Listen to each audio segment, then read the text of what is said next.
we go to Larry. What do you think? Yeah, I can. Well, first of all, the point well taken out of all this is that the bandwagon effect. Hmm. Before Iowa started holding its caucuses before the New Hampshire primary, whoever won the New Hampshire primary, had a big advantage and often won the nomination because, Hmm. again, you get attention early on. New Hampshire was the first in the nation primary back then.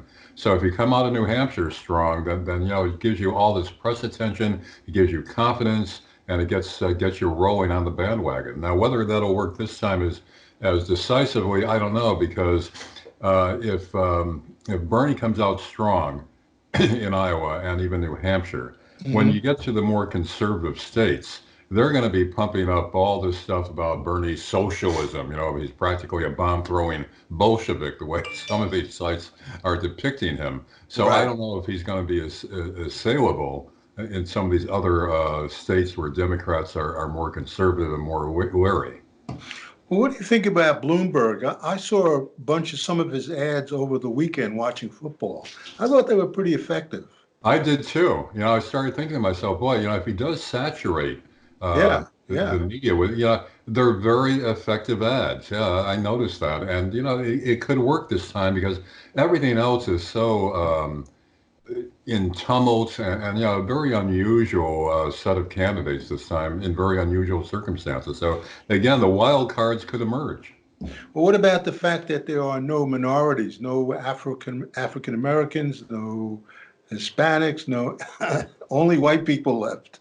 Yeah, well, now that should benefit, I would say, Biden to some extent because all along he's had the most support from blacks and Hmm. Right, minorities, but also Bernie has attracted a lot of support from right, right. minorities and blacks. So that could go either way too. Now another element here is the sniping that's going back and forth now between Sanders and Warren. Warren, The yeah, latest thing is, that they're elevating this into a huge story that he told Warren back in 2018 that a woman could you not win the couldn't win. presidency. Right. So now he's a big chauvinist and blah blah blah. Whether that's going to stick very much, I don't know. But I think in tonight's debate, uh, we may be treated to a show of Warren attacking Sanders quite a bit, and even Biden to a lesser extent.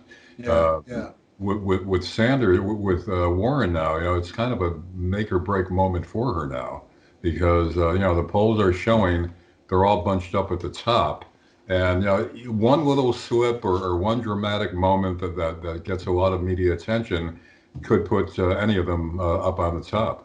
Well, what about Buttigieg? Where do you think he's at? What's going on with him? Again, I'm continually surprised by the strength that he apparently is showing, but Hmm. I think a lot of that is driven by a certain demographic that's not going to translate well nationwide On as the it goes to nationally, yeah, the right, primary. right. And also now another big element here is following Trump's action in Iran. Foreign policy is going to take center stage as well. And how is that going to affect these various candidates? Now, Bernie has long been sniping at Biden for his Iraq on allowing us to go to the Iraq War and Right, look at the mess we have now so many years later. right. So he may be attacking both of them. Everybody may be attacking Biden tonight Yeah, on the Iraq War vote by him. And of course, Bernie voted against it. right, So, right. but then again, with Trump, the flag waving always works for a president. So I Yeah. don't know if that'll have the effect that it would ordinarily. Even though we shouldn't have gotten involved in the Iraq War, I think most of the polling shows that they agree with Agree that. They with that. agree that was a Right, bad decision. But right. since we're here now trying to deal with terrorism, since Trump took strong action, Yeah, it's going to work for him as it did for Bush Jr. and Reagan and other presidents. yeah. So again, so much is in flux here, but overall, the bandwagon effect, I think, is still going to have Okay, an impact here. okay. So whoever Uh, comes out strong in Iowa and New Hampshire, if they yeah, could do a double score there, yeah. it's got to give them some more momentum over their competitors. All right. Thank you, sir. And we'll talk about it tomorrow. All right. Take care. Bye bye.